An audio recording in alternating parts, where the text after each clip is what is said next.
2024 წელი იყო ძალიან დასამახსოვრებელი და ემოციური ჩვენთვის. თქვენთვის 2024 და მანამდე, რითი განსხვავდება?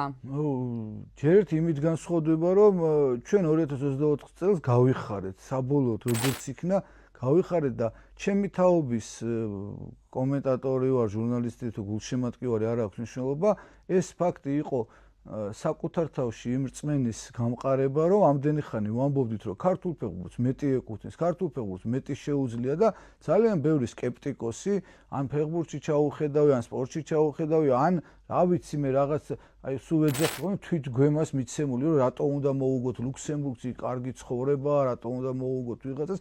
ესეთი ხალხი უმეტესი ნაწილი იყო და სულ ამბობდა, რომ რა გიყვირთ, რომ წავაგეთ, რატო წავაგეთ და ხანდახან იცი რა, ჩემ თავში ეჭვმეპარებოდა, რომ იქნებ ეს ხალხი ხო არ არიან მართალი და არ არის ჩვენი თამაში ეს ფეხბურთი. არა და რანაირად ეხა რა ვიცი ეხა ყიფიანი გუცაევი, შენგელია, ჩივაძე ყველა მოედანზე მყავს ნანახი და წარმოუდგენელი იყო თბილისის დინამო რომ თამაშობდა, ვინც გინდა მეტოქე ყოფილიყო სტადიონზე მივდიოდით და ვიცოდით რომ მოვიგებთ.